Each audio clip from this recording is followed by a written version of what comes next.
wanted to toss some kind of tough concepts at Gary and talk about the teardown phenomenon on the North Shore.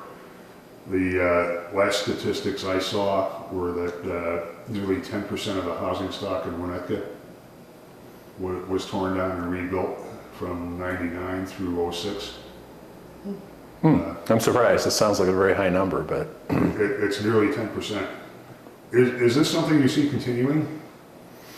well, as the housing stock that's existing, becomes older, and ultimately it reaches a point where it doesn't, it's not functional anymore for its original purpose. And I think yes, it will continue, probably at a reduced pace in the future. So I think a lot of the prime candidates for teardown have probably already been torn down. Plus the villages of the various communities are getting a little bit tougher to make sure that buildings that haven't reached a point of obsolescence are not torn down just because a developer thinks there's a profit to be made.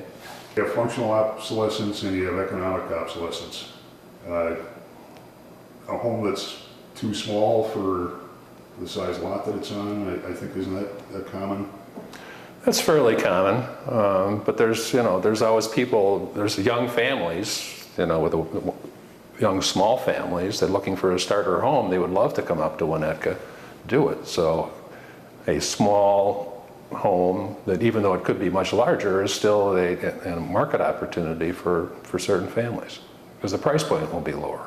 You've done a number of teardowns in Winnetka and seen quite a few more.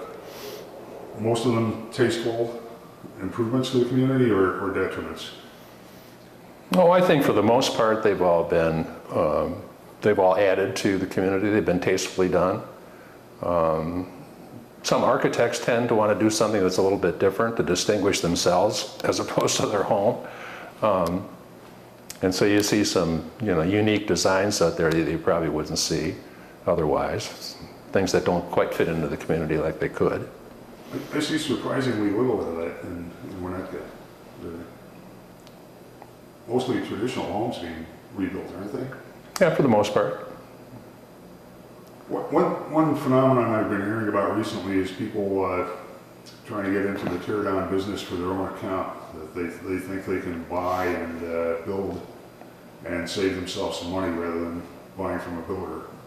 Does that make sense? And what are the risks in doing that? Interesting. I haven't seen too many of those, but someone has to have a really, really good idea of what they're looking for and have a tremendous amount of time to spend, because there's hundreds and hundreds of decisions that have to be made. So the trade-off there is that if you buy a home that's already been built, some of the things that you would otherwise customize, let's say, for yourself, you have to accept what's already there. But I'm not sure that there's a tremendous amount of savings, because some of the savings that you would give up because you're not paying the general contractor or the developer, like myself, a fee, you're going to be paying to someone else, like an architect. You probably pay a higher fee to the general contractor than let's say I do. So I'm not sure that the savings would warrant the amount of time and pain and effort that it would take to do it on your own. Most of the new construction homes I see today are finished. They're done. Developers made all the decisions. Yes. Basically for people. And that's the trade-off. Unless you can find, you can find something, you can find a house where it's partially complete, and then the developer will let you come in and make all those decisions, like the countertops or the color of the kitchen cabinets and the stone in the bathrooms and things like that. Is it a trade-off? Do people want to make those decisions, or do they have a higher comfort level having it done for them? No, I think most of the people would be comfortable making all the cosmetic decisions like that. I mean, the color of the granite, or the color of the kitchen cabinets, or the type of stone in their bathrooms, or the stain on the hardwood floors. I mean, those are relatively easy decisions for people to make, if they're decisive. And the problem from a developer standpoint is that a lot of people tend not to be real decisive, and they could take weeks and weeks and weeks to make every decision. And so a lot of developers, like myself, I would prefer to finish it without having to deal with a prospective purchaser and the potential delays that would come with all those delays I was just referring to. What are some of the positive aspects that you see from the teardown phenomenon? I know people don't like to think about positive aspects, but there are, aren't there? Oh, sure. You know, I mean, most of the homes or all the homes that I have torn down were homes that had reached a point of functional obsolescence. They were in such a condition that theoretically they could have been lived in, but they didn't have the functionality that people were looking for today. And it wouldn't have made economic sense for anyone to try to upgrade those homes because the basic structure had just reached a point where it didn't make sense anymore. Whether you're talking about 6-foot basement ceiling heights or the lack of a powder room on the first floor or only one bathroom on the second floor, all those things are very, very difficult to deal with and cost a lot of money. And I think people find that they just don't make sense to try to upgrade them. Let's switch gears a little bit.